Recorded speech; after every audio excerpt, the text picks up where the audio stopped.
Mamma mia, salut les amis et bienvenue dans cette vidéo numéro 12. Alors jusque là nos programmes étaient statiques, c'est-à-dire on faisait tout simplement un ensemble d'instructions ligne par ligne et on avait checké bam le résultat. Ce que nous allons faire dans cette vidéo, c'est essayer de demander par exemple un nombre à l'utilisateur et lui réafficher ce nombre là. Apporter un minimum d'interactivité à partir de maintenant au niveau de nos programmes. Pour ce faire, je vais créer une nouvelle classe. Donc comme je vous l'ai dit, je clique tout simplement à ce niveau et je vais appeler ma classe tout simplement ici lecture pour dire tout simplement qu'on lit une valeur au niveau de l'utilisateur. Donc là, je n'oublie pas de cocher ce bichi et ensuite je clique ici sur finish. Parfait. Donc je vais enlever le commentaire. Vous savez maintenant que ceci est un commentaire monoligne, donc pas besoin de le garder. Je le supprime comme ceci et on est parti pour pouvoir maintenant coder ce bichi. Donc pour pouvoir lire une valeur de l'utilisateur, on va utiliser la classe scanner. Alors comme je vous le dis, ne vous inquiétez pas, qu'est-ce qu'une classe? Mamma mia, laissez tout ceci les gars. Ok, donc on va utiliser la classe scanner. Au niveau de cette classe, on va tout simplement créer un nouvel objet. Donc pour ce faire, rien de plus simple, je mets ici tout simplement scanner comme ceci et je vais appeler ici mon objet clavier. Je mets ensuite new, je mets ici scanner et je mets ici system.in. Et je mets ici mon fameux point virgule à la fin. Et là, lorsque je finis d'écrire ce Mitsubishi, vous voyez bien que scanner ici est souligné. Lorsque je tente de survoler ici l'un des scanners, que ce soit ce scanner ou ce scanner là, vous voyez que je vois apparaître ici des ensembles ici de Mitsubishi qui me permettent de pouvoir résoudre ce problème. Le premier truc qu'on me dit ici, c'est d'importer ici la classe scanner qui se trouve dans Java Utile. Vous cliquez sur ce lien et qu'est-ce qui se passe? Chez Kebam, vous voyez ici import java utile.scanner. En grosso modo, il me fallait importer cette classe avant de pouvoir l'utiliser. Donc les gars, croyez-moi, on va expliquer tout ceci par la suite. Mais pour l'instant, mettez ici import java.utile.scanner et ensuite vous mettez ici ce Mitsubishi comme je viens de le mettre. Si je tente d'expliquer un peu, scanner va nous permettre plutôt de pouvoir ici demander une valeur à l'utilisateur.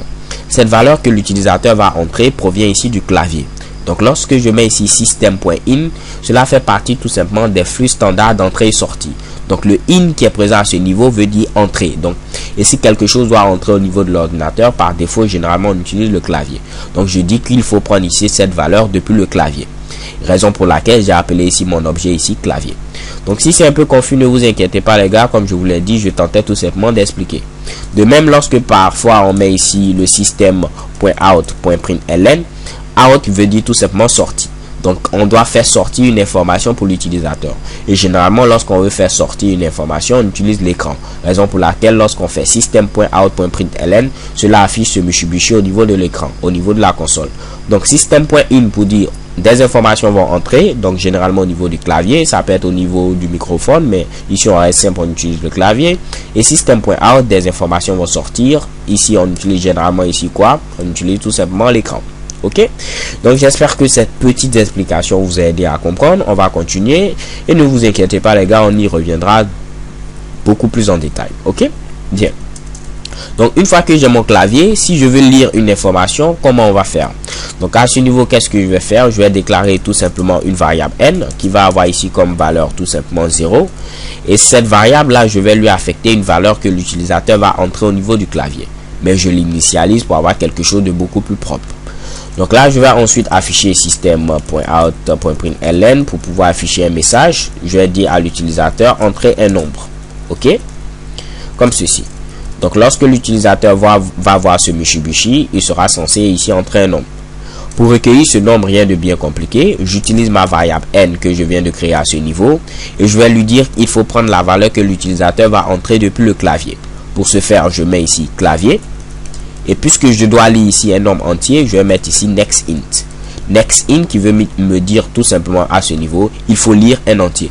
Ok, si je voulais lire par exemple ici un double, c'est-à-dire un réel, j'allais mettre ici next double, comme ceci. Ok, si je voulais lire par exemple une chaîne de caractères, je vais mettre ici next line. Oups, line, comme ceci. Vu que je dois lire ici un entier, parce que n est tout simplement un entier, raison pour laquelle je mets ici next int. Ok, donc une fois que c'est fait, je peux afficher tout simplement le carré de la valeur que l'utilisateur vient d'entrer. Donc je vais mettre ici le carré 2 et je vais concaténer tout simplement avec n. Ensuite je fais une autre concaténation est comme ceci et je vais afficher n au carré. Pour être beaucoup plus propre, je vais mettre ici des parenthèses comme ceci. Ok, donc là j'ai oublié de mettre out. et println comme ceci. Donc en grosso modo, on va essayer de réexpliquer. On utilise la classe scanner qui va nous permettre de pouvoir lire une valeur avec le clavier. Donc system.in pour dire que tout simplement l'information va entrer au niveau de l'ordinateur. Donc ici, c'est généralement le clavier. Raison pour laquelle j'ai appelé ici mon objet clavier. Ok. Ensuite, j'ai déclaré une variable n qui a comme valeur 0. Donc c'est une bonne manière de pouvoir tout simplement initialiser une variable pour avoir quelque chose de propre. J'affiche ensuite un prompt qui demande à l'utilisateur d'entrer plutôt un nombre.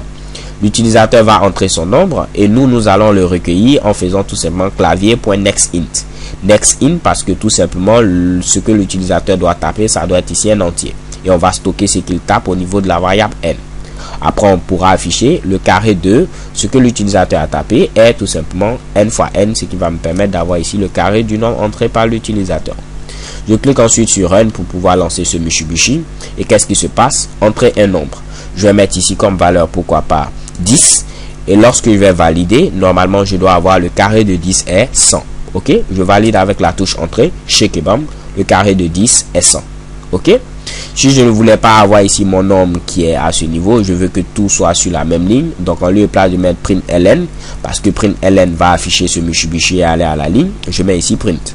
Je relance ici l'exécution de mon code, entrer un nombre, et là vous voyez que je peux mettre le nombre sur la même ligne.